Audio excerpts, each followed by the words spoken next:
प्यारे बच्चों, आप सभी को फिर से जय यीशु। आप सब ठीक तो है ना? मैं भी ठीक हूँ ईश्वर की कृपा से। तो आइए हम अपने नए पाठ की शुरुआत करते हैं। अध्याय 13, कलीसिया के नियम। कलीसिया हमको जो नियम दिया है उसके बारे में इस पाठ में हम अध्ययन करेंगे। तो इसके शुरुआत के रूप में हम एक छोटी सी प्रार्थना प्रभु ईसा मसीह से करते हुए इस पाठ की शुरुआत करें। आइए हम प्रार्थना करते हैं।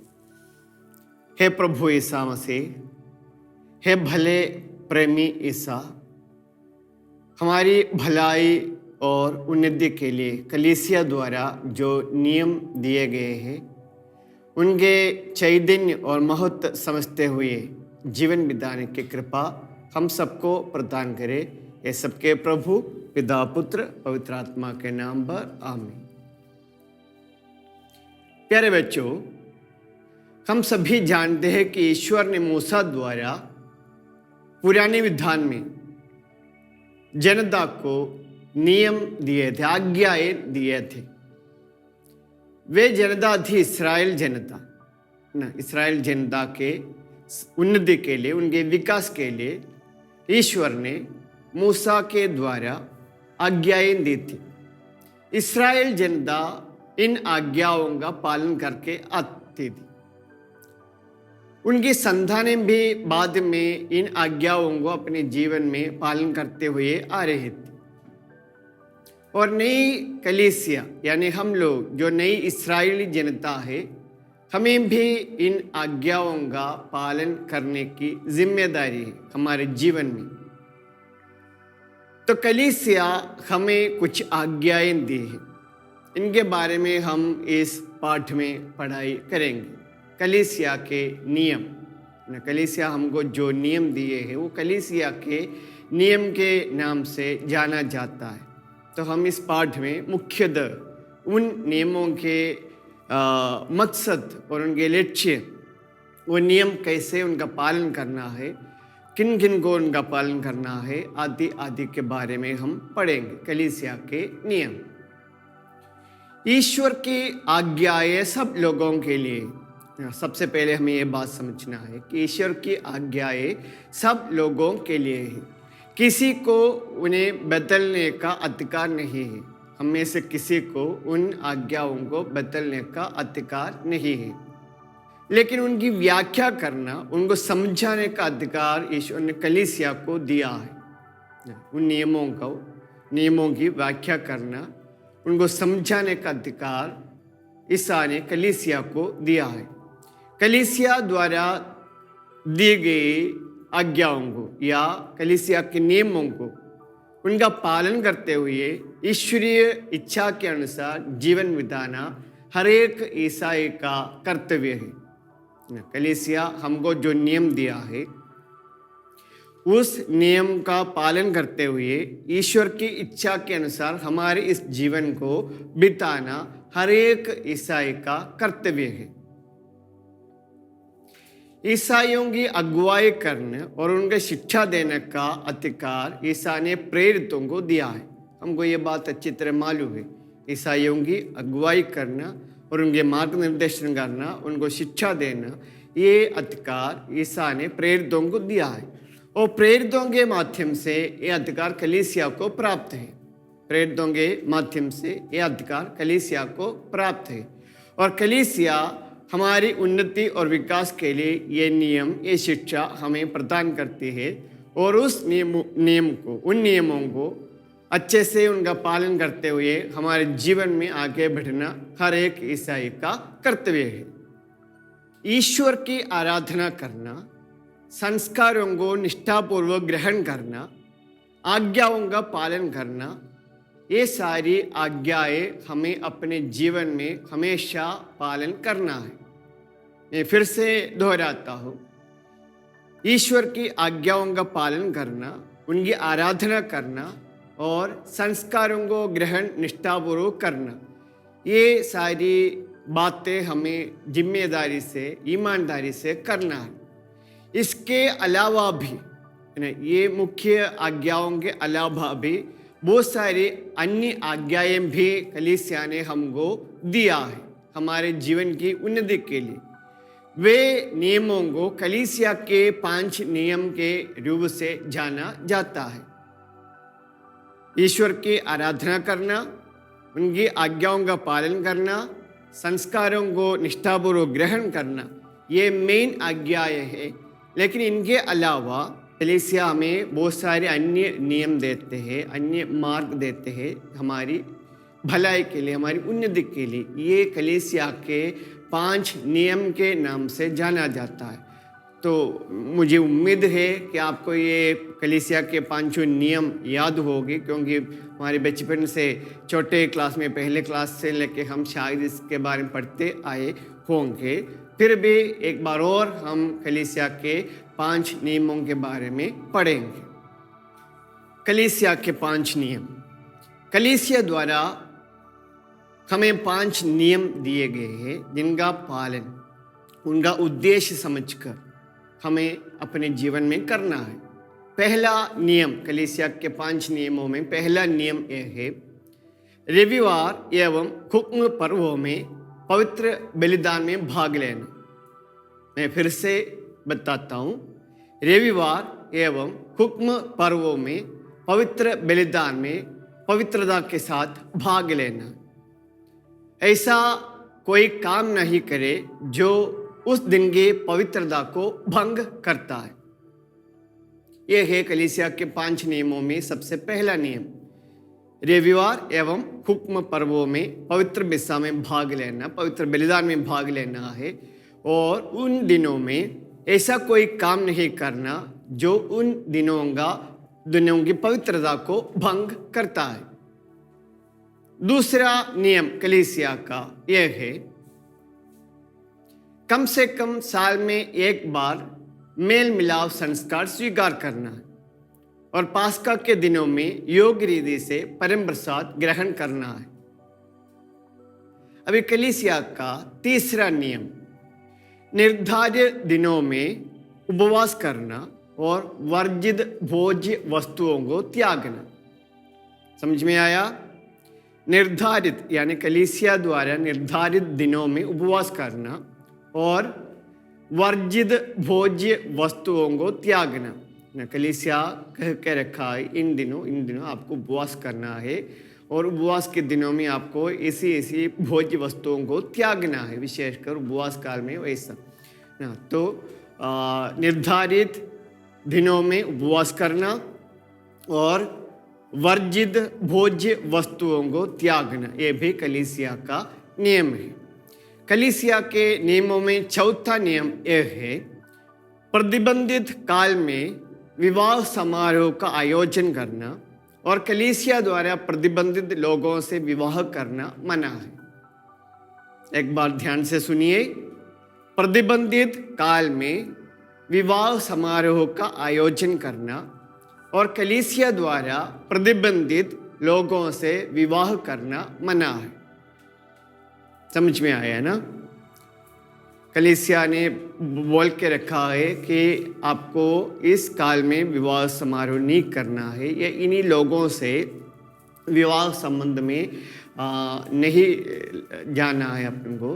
तो ऐसे काल में विवाह समारोह के आयोजन करना और ऐसे लोगों से जिनके बारे में कलीसिया प्रतिबंध करके रखा है, ऐसे लोगों से विवाह करना भी मना है। तो ये बात अपन को ध्यान में रखना है। यही है कलीसिया के नियमों में चौथा नियम। अभी कलीसिया के नियमों में 5वां नियम या आखिरी नियम यह है, पल्ली और पल्ली पुरोहितों को धर्माध्यक्ष द्वारा निर्धारित राशि या दशमांश देना है। पल्ली को या पारिश को और उधर के पल्ली पुरोहित को धर्माध्यक्ष द्वारा निर्धारित राशि और दशांश देना है। यह है कलीसिया के 5वां नियम। तीसरा नियम, निर्धारित दिनों में उपवास करना और वर्जित भोज्य वस्तुओं को त्यागना। चौथा नियम, कलीसिया के 5 नियमों में चौथा नियम, प्रतिबंधित काल में विवाह समारोह का आयोजन करना और प्रतिबंधित लोगों से विवाह करना मना है। और कलीसिया के आखिरी नियम, 5 नियमों में आखिरी नियम, पल्ली एवं पल्ली पुरोहित को धर्माध्यक्ष द्वारा निर्धारित दशमांश या राशि देना।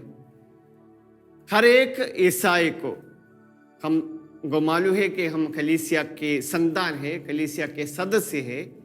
कलीसिया के सदस्य होने के नाते, ईसा मसीह के शरीर में एक होने के नाते हम सभी को कलीसिया के इन नियमों का पालन करना जरूरी है। किसी को भी इसमें कोई छूट नहीं, चाहे वो बड़े हो बच्चे हो कोई भी हो, सबको, हर एक को कलीसिया के इन नियमों का पालन अपने जीवन में करना अनिवार्य है।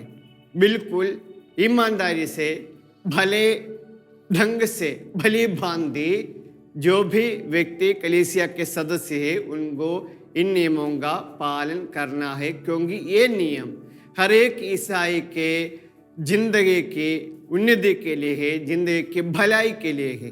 तो हमें इसमें कोई उपेक्षा नहीं करना चाहिए।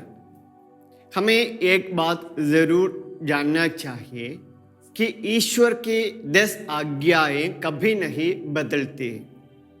ईश्वर ने मूसा द्वारा पुराने इस्राएली जनता को पहाड़ के ऊपर जो आज्ञाएं दी थी वो कभी नहीं बदलती, या उसमें कोई भी किसी भी प्रकार का बदलाव नहीं ला सकता।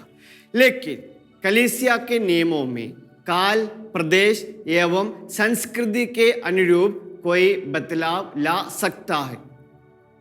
यह है, इसमें थोड़ा सा फर्क है, वो आप जानना चाहिए। ईश्वर की आज्ञाएं कभी नहीं बदलती, लेकिन कलीसिया के जो नियम है उनमें काल, प्रदेश एवं संस्कृति के अनुरूप कोई न कोई बदलाव लाने की संभावना है या बदलाव ला सकता है।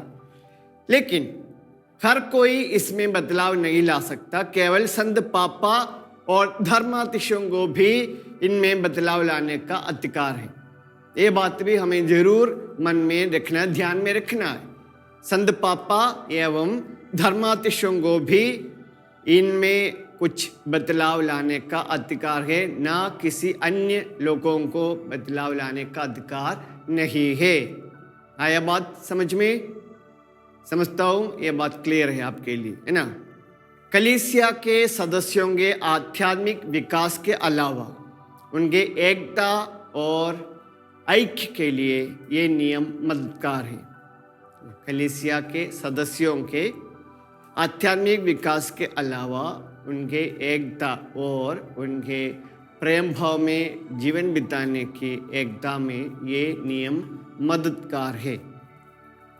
माता कलीसिया द्वारा अपने संतानों को दिए जाने वाले अच्छे मार्ग निर्देशों के रूप में हमें इन नियमों को लेना चाहिए। माता कलीसिया अपनी प्यारी संतानों को उनके अच्छे जीवन के लिए दिए जाने वाले मार्ग निर्देशों के रूप में हमें इन नियमों को लेना चाहिए, तभी हम इन नियमों का पालन अच्छे से कर सकते हैं। ये नियमों के अनुसार अपने जीवन बिता सकते हैं, तभी हम ईश्वर के वचन के अनुसार एक उत्तम क्रिस्तीय जीवन बिता सकते हैं। जब हम आज्ञाकारिता के मनोभाव के साथ निष्ठापूर्वक कलीसिया के नियमों का पालन करेंगे, तब हम कलीसिया के सदस्य बन जाएंगे और ईश्वर के संतान बन जाएंगे। मैं फिर से दोहराता हूँ क्योंकि ये महत्वपूर्ण बात है। जब हम आज्ञाकारिता के मनोभाव के साथ कलीसिया के नियमों का पालन करेंगे, तब हम कलीसिया के सदस्य बनेंगे और ईश्वर के संतान बन जाएंगे। यही है इस पाठ का सारांश।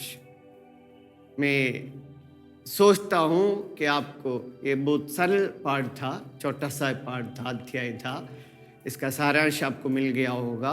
इसमें मेन रूप से कलीसिया के नियमों के बारे में हमको पढ़ने को दिया था। कलीसिया के 5 नियम, वो नियम हर एक ईसाई के जीवन में कितना महत्व रखता है, या उन नियमों को हमारे जीवन में क्या स्थान देना है, आदि आदि के बारे में हमने पढ़ा। तो मैं आपसे अनुरोध करता हूँ कि एक ईसाई बच्चे होने के नाते आपको भी इन नियमों का पालन निष्ठापूर्वक करना है, तभी आप कलीसिया के सच्चे सदस्य बन जाओगे, आप ईश्वर के प्यारी संतान बन जाओगे। तो आप भी अपने जीवन में इन नियमों का पालन करने की कोशिश करें। कोशिश नहीं, करना ही है। हम सभी को कलीसिया के नियम का पालन करना है, क्योंकि बपतिस्मा संस्कार द्वारा हम कलीसिया के सदस्य बन चुके हैं। तो हमारा कर्तव्य ये बनता है कि कलीसिया के नियमों का पालन करना। तो आइए हम सभी इन नियमों का पालन करते हुए हम स्वर्ग राज्य की ओर अपनी यात्रा जारी रखें। प्रभु मसीह आप सबके ऊपर इन नियमों का पालन करने की पर्याप्त कृपा प्रदान करे, यही प्रार्थना है मेरी। तो हम सभी इसके लिए प्रयत्न करें। आइए हम इस पाठ में जो क्वेश्चन आंसर दिए हैं वो भी हल करके हम इस पाठ की समाप्ति करेंगे। आपका पहला सवाल ये है, ईश्वर की आज्ञाएं और कलीसिया के नियमों में क्या अंतर है? ईश्वर की आज्ञाएं और कलीसिया के नियमों में क्या अंतर है? ईश्वर की आज्ञा कभी नहीं बदलती, लेकिन कलीसिया की आज्ञाओं में काल, प्रदेश एवं संस्कृति के अनुरूप बदलाव हो सकता है। यही है ईश्वर की आज्ञाएं और कलीसिया के नियमों के बीच में अंतर। ईश्वर की आज्ञाएं कभी नहीं बदलती या किसी को उसे बदलने के अधिकार नहीं है, लेकिन कलीसिया के नियमों में काल, प्रदेश एवं संस्कृति के अनुरूप कुछ बदलाव हो सकता है। हमारा दूसरा सवाल यह है, कलीसिया के नियम कितने और कौन कौन से हैं? कलीसिया के नियम कितने हैं और कौन कौन से हैं? कलीसिया के नियम 5 हैं, जैसे हमने अभी पढ़ा। कलीसिया के नियम 5 हैं और वे ये है, पहला, रविवारों एवं हुक्म पर्वों के दिनों में पवित्र बलिदान में भाग लेना।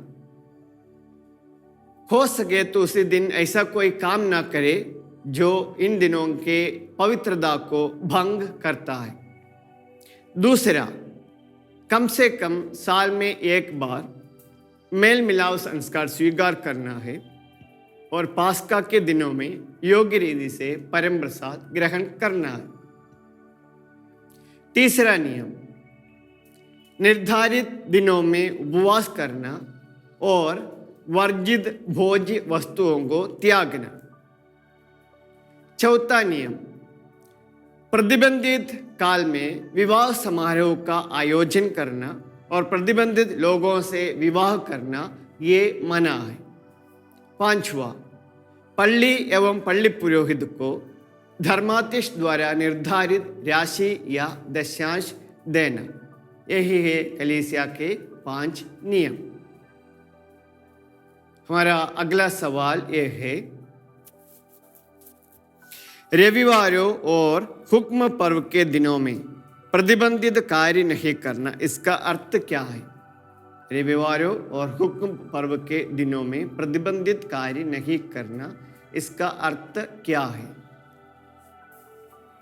प्रभु ईश्वर द्वारा दिए गए 10 आज्ञाओं में तीसरी आज्ञा से इसका संबंध है।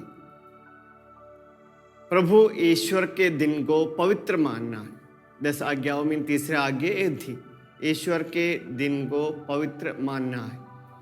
तो रविवार ईश्वर के दिन के रूप में हम मानते हैं। रविवार के दिन में पवित्र बलिदान में भाग लेना हमारा कर्तव्य बनता है। पवित्र बलिदान, हमें मालूम है कि आराधना में सबसे सर्वोच्च आराधना है पवित्र बलिदान। पवित्र बलिदान में भाग लेना और परम प्रसाद योग्य रीति से ग्रहण करना, ये हर एक ईसाई का कर्तव्य है। कलीसिया के साथ विचार रखने और उसके साथ कार्य करने के रूप में रविवार के दिन को लेना चाहिए। कलीसिया के साथ कार्य करने और उसके साथ विचार रखने के रूप में रविवार को लेना चाहिए। इसलिए उस दिन आराधना में भाग लेते हुए, प्रार्थना में जीवन बिताते हुए ये रविवार को बिताना हमारा कर्तव्य है। या अन्य हुक्म दिनों में भी, हुक्म पर्व के दिनों में भी इसी प्रकार पूरे समय प्रार्थना में लगे रहने की एक जिम्मेदारी कलीसिया के हर एक सदस्य को है। इसलिए कहता है कि रविवार एवं हुक्म पर्व के दिनों में प्रतिबंधित काम नहीं करना है। हमारा अगला सवाल यह है, कलीसिया के नियम हमारे लिए किस तरह मददगार है? कलीसिया के नियम हमारे लिए किस तरह मददगार है? कलीसिया के सदस्यों के आध्यात्मिक विकास के अलावा उनकी एकता और अनुशासन में ये नियम हमारे लिए मददगार साबित होते हैं। फिर से बताता हूँ, कलीसिया के सदस्यों के आध्यात्मिक विकास के अलावा उनकी एकता और अनुशासन के लिए भी ये नियम मददगार बनते हैं।